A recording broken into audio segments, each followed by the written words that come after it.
Hi friends, welcome to Sumitra kitchen family. நம்ம இன்றைக்கி இட்லி தோசை மாவு அரைக்கிறோம். அதுக்கு தான் நான் எப்படி செய்கிறதுன்னு சொல்லிட்டு பார்க்கலாம். ஏன்னா நிறைய பேர் கேட்டிருக்காங்க என்கிட்ட ரெசிபி இதே போல். ஏன்னா தோசை சுடும்போது நல்லா வாசமாக இருக்கும், எப்படி செய்றீங்கன்னு கேட்பாங்க. ஸோ நிறைய பேருக்கு சொல்லியிருக்கேன் டிப்ஸு. ஸோ நான் வந்து வீடியோவில் போஸ்ட் பண்ணலாம் சொல்லிவிட்டு இன்றைக்கி பண்ணுறேன்.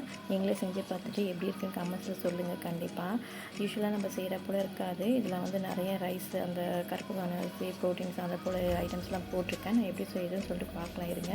தோசை இந்த போல் தான் வரும் பாருங்கள். கிறிஸ்பி அந்த கலரில் தான் இருக்கும். செஞ்சு உங்களுக்கு காட்டுறதுக்காக நான் யூஸ்வலாக தோசை சுடும்போது நிறைய வீடியோவில் போட்டிருப்பேன். இந்த கலரில் தான் இருக்கும், பார்த்தீங்கன்னாவே தெரியும். நல்லா சூப்பராக டேஸ்ட்டாக இருக்கும். இதை செஞ்சு பாருங்கள், பசங்களுக்கே தெரியும் சொல்லுவாங்க. நம்ம நார்மல் தோசை விட இது நல்லாவே இருக்கும். இது இட்லியுமே சூப்பராக இருக்கும்.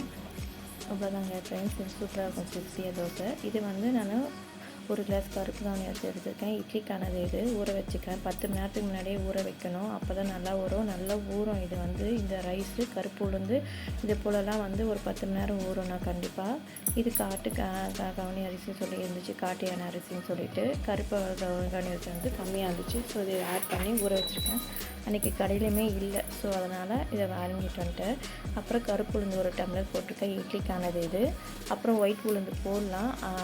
எப்படின்னா கிட்டத்தட்ட 5 மணி நேரத்துக்கு முன்னாடி நம்ம ஊற வைப்போம்ல அரிசி, அப்போ சொல்கிறேன் நான் இது இடையில சொல்கிறேன். இப்போ 3 கிளாஸ் வந்து 3 ஸ்பூன் வந்து இது வெந்தயம் ஊற வச்சுருக்கேன். இட்லிக்கானது இது வந்து தோசைக்கானது.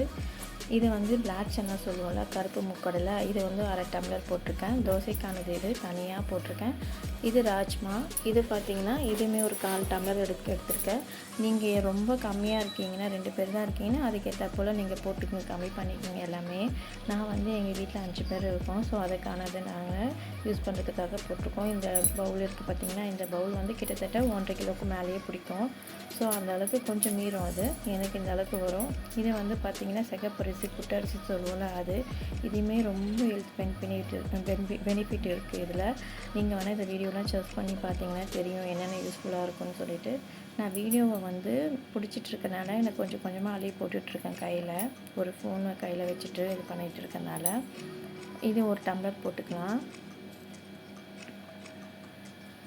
நீங்கள் கம்மியாக இருக்கீங்கன்னா அதை நீங்கள் கம்மி பண்ணி போட்டுக்கோங்க. ஸோ நான் எனக்கு வீட்டில் அதிகமாக இருக்கனால இந்த அளவுக்கு நான் போட்டுக்கிறேன்.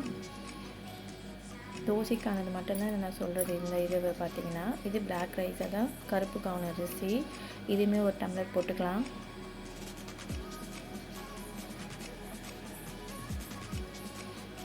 வீடியோ பிடிச்சிட்ருக்கனால தான் கொஞ்சம் கொஞ்சமாக ஒரே கையில் பிடிச்சிட்டு இப்படி போட்டுட்ருக்கேன். இது ஒரு டம்ளர் போட்டுக்கலாம். பச்சை பயிர் எடுத்துக்கலாம். இப்போது இது வந்து பார்த்திங்கன்னா கருப்பு உளுந்து தான். இதையுமே ஒரு டம்ளர் எடுத்துக்கலாம்.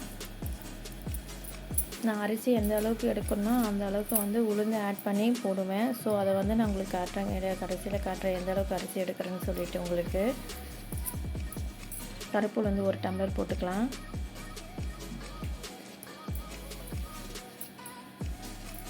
வெள்ளை உளுந்து வந்து 3 மணி நேரத்துக்கு முன்னாடி அரைக்கிறதுக்கு முன்னாடி ஊற வச்சுட்டு மிக்ஸ் பண்ணி கலந்து நம்ம அரைச்சிக்கிட்டால் கரெக்டாக இருக்கும். இப்போவே ஊற வைக்க வேண்டாம். இதெல்லாம் கருப்பு உளுந்து இந்த போல் அரிசி, பிளாக் ரைஸு, சிகப்பு ரைஸு போட்டு சொல்லல, இதெல்லாம் வந்து 10 மணி நேரத்துக்கு முன்னாடி ஊற வச்சா தான் நல்லாயிருக்கும். இதுவுமே வந்து ஒரு 1/4 டம்ளர் எடுத்துக்கிறேன் நான். பச்சை பயிறு இதுக்கு தனியாக கூட தோசையில் சுட்டு சாப்பிட்லாம், நல்லாயிருக்கும். ஸோ இதுவுமே நம்ம எல்லாமே மிக்ஸ் பண்ணி சாப்பிட்றனால இன்னமும் நல்லா அந்த டேஸ்ட்டு கிடைக்கும் நம்மளுக்கு. கடலைப்பருப்பு வந்து ஒரு 2 ஸ்பூன் அளவுக்கு எடுத்துக்கிறேன். இதுவுமே நல்லா நமக்கு டேஸ்ட்டாக கிரிப்ஸியாக கிடைக்கும், அதுக்காக போடுறது தான் இது. வாசமாகவும் இருக்கும். இது ரொம்ப நிறைய வேண்டாம், இது கொஞ்சமாக போட்டுக்கிட்டால் போதும். இப்போ வெந்தயம் ஆட் பண்ணிக்கலாம். வெந்தயம் வந்து நான் 3 ஸ்பூன் அளவுக்கு போட்டுக்கிறேன்.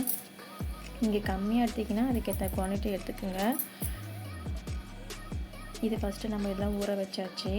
ஊற வச்சுட்டு இது வந்து நான் அரைக்கிறதுக்கு முன்னாடி 3 மணி நேரம் கழித்து இதை உளுந்து போட்டுக்கிறேன். இது இட்லிக்கானது. 2 டம்ளர் உளுந்து போட்டுக்கலாம்.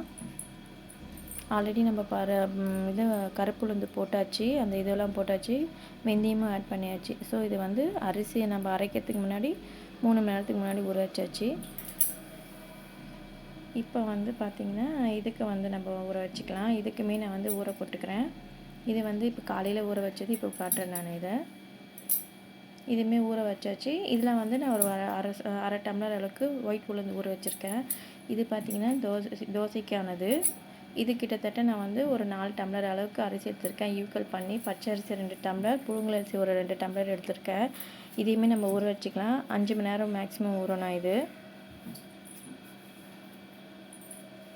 இது ஊறினதுக்கப்புறம் நம்ம இட்லிக்கானது நம்ம ஊற வச்சுக்கலாம். இட்லிக்கானது பார்த்திங்கன்னா நான் 5 கிளாஸ் வந்து இட்லி அரிசி எடுத்திருக்கேன். புழுங்கல் அரிசி வந்து ஒரு 7 டம்ளர் எடுத்து பச்சை அரிசி 3 கிளாஸ் போட்டுக்கலாம். இதையுமே ஒன்று ஊற வச்சுக்கலாம். அதுக்கப்புறம் ஒரு 3 மணி நேரத்துக்கு முன்னாடி வந்து நம்ம ஜவ்வரிசி எடுத்துக்கலாம், மாவு ஜவ்வரிசின்னு சொல்லிட்டு அதையுமே இட்லிக்கு போட்டு அரைச்சிக்கலாம். ஸோ எனக்கு இந்த பதத்தில் தான் வந்துச்சு. மொத்தமாக அரைச்சி எடுத்தாச்சு.